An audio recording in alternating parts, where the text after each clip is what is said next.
कन्हैया को जब नहीं देखा है तो माँ रोते रोते उसी जगह व्याकुल होकर के अचेत अवस्था में पहुंच गई। शरीर का तक ध्यान नहीं रहा है भक्तजनों। उधर भगवान कालीदह में अंदर गए हैं तो क्या देखा है कि कालिया नाग सो रहा है, नागनी जाग रही। एक नागनी कहने लगी, कहाँ भागे चले आ रहे हो, पीछे लौट जाओ। किस्मत अच्छी है लाला जो मेरे पति सो रहे हैं। भगवान कहने लगे हैं, नागनी क्या हमसे कुछ कह रही हो? बोली हाँ। क्या कह रही हो? कहाँ है तेरा पति? मैं तो तेरे पति से ही मिलने आए हैं। दूसरी नागनी कहने लगी, बहन जो लगते जितो छोटो हो तो खोटो है। जवाब दो लाला। सबसे बड़ी बात तो एक है, अगर पति जगते होते, उनका प्रभाव, उनका विष का प्रभाव ऐसा है, फुसकार लगा दें। किसी पशु पक्षी में ऐसा नहीं साहस है कि जो यमुना पार कर जाए। तुम तो अंदर चले आए हो, तेरी सूरत देख करके तुझ पे दया आती है, पीछे लौट जा। भगवान कहने लगे, नागनी बड़ा घमंड है तुझे अपने पति पे, तो फिर जगा अपने पति को। मैं भी देखे कि तेरे पति में कितना जहर है, जगा। तुझे एक बात पता है, भगवान बोले हैं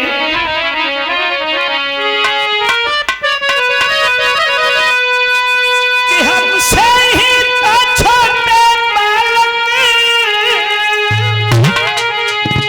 दुष्टों का घमंड घटाएंगे। हम यदुवंशी बंसी वाले यजुवंशी बजाएंगे।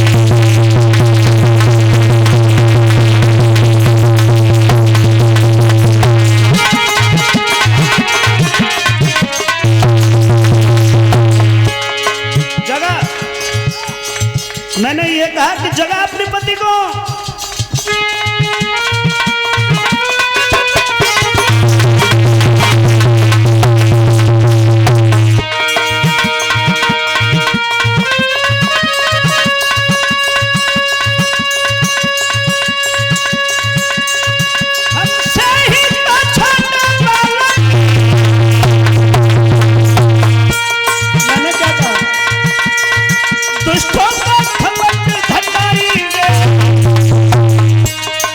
हम यदुवंशी बंसी वाले यदुवंशी हम बजाएंगे।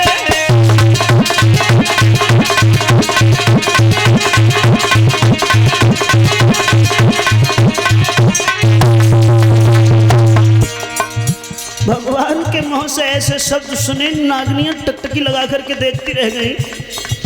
भगवान बोले, नहीं जगाएगी? अगर तू नहीं जगाएगी फिर मैं जगाना भी जानता हूं। आगे बढ़े। कालिया नाग जहां सो रहा था, जाते ही जाते भगवान ने पूंछ पे पैर रख दिया। अरे भैया, कालिया नाग सतर चलो आओ। आगे बढ़े हरि नाग की पूछक तो हुंकारी भरता हुआ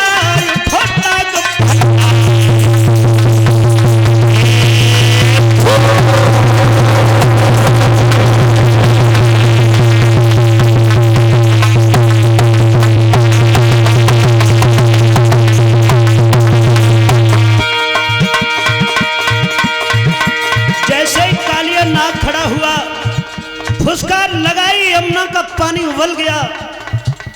भगवान कन्हैया के शरीर से लिपट गया है कालिया नाग।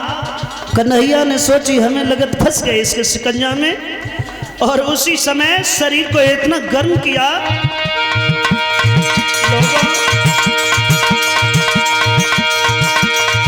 घबराए कि काली दूर हुआ, क्यों ही तो हल्ली हाथ झटका दे नथनी पिचकारी और काली नाग को।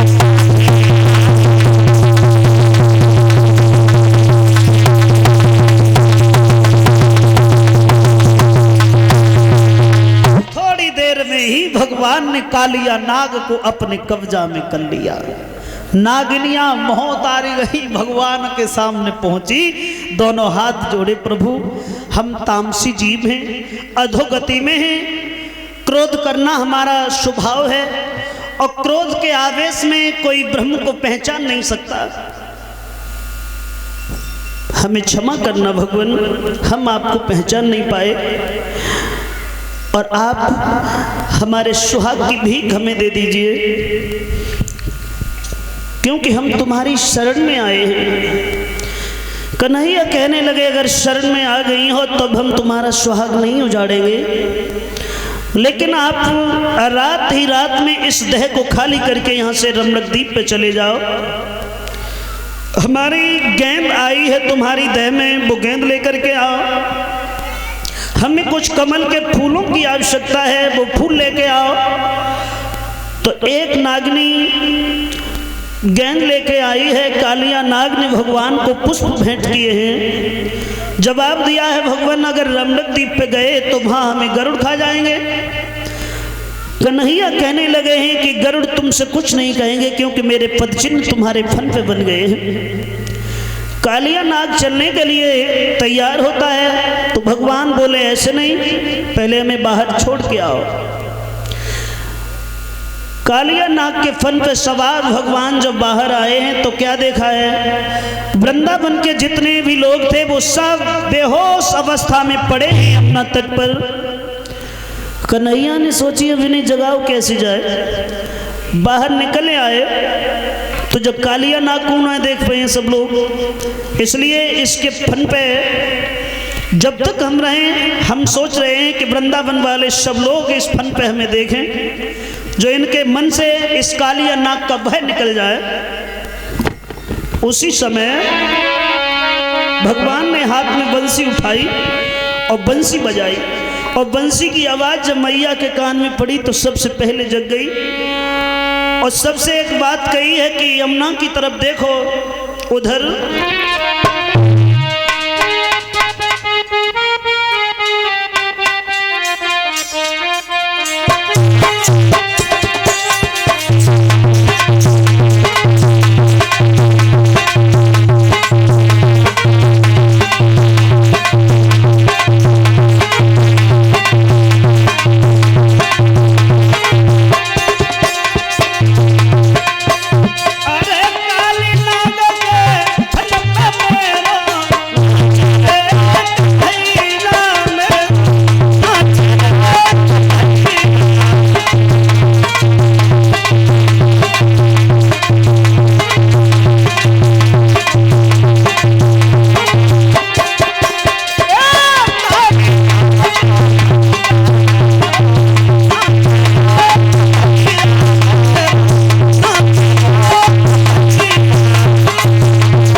कन्हैया ने कालिया नाग के फन पे बंसी जब बजाई, सब लोग देखने लगे हैं। तब कालिया नाग बाहर तक छोड़ने के लिए आया।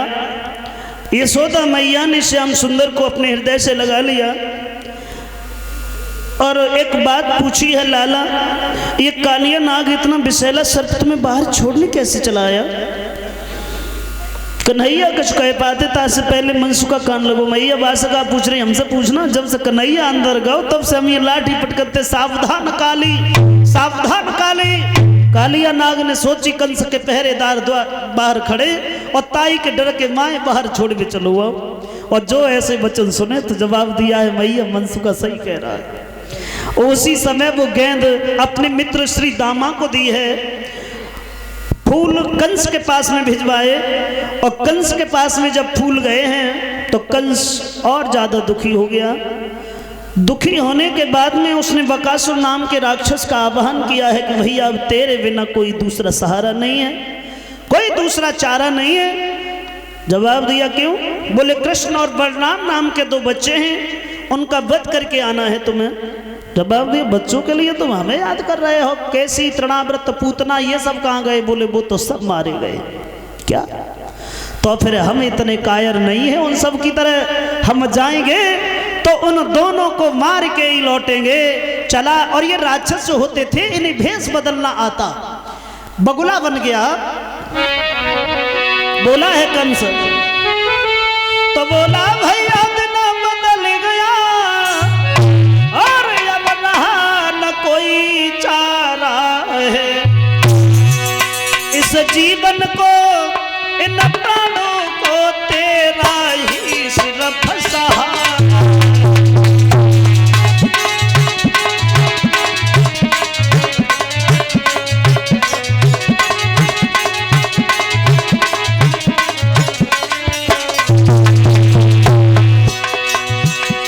चला, बगुला बन गया है।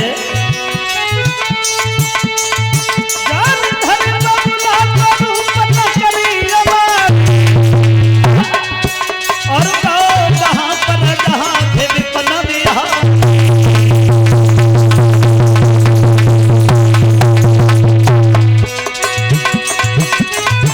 महाराज मेहर की लीला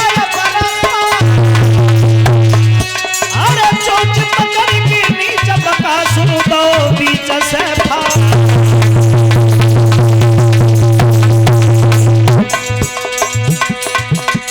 हरि की लीला या परंपार कंस दिल बड़ो दुखारी है, हरि की लीला या परंपार कंस दिल बड़ो दुखारी है।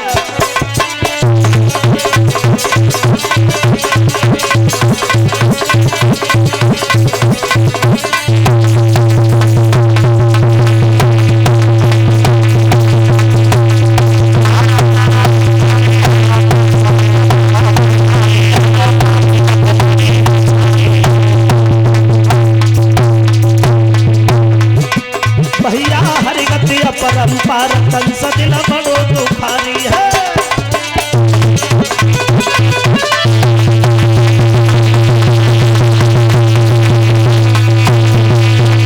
भगवान ने खेल ही खेल में उस बकासुर का भी वध किया है। आप अब देखेंगे यहाँ से आगे। उससे पहले ये आरती यादव की तरफ से 100 रुपये हमारे करीब आए हैं।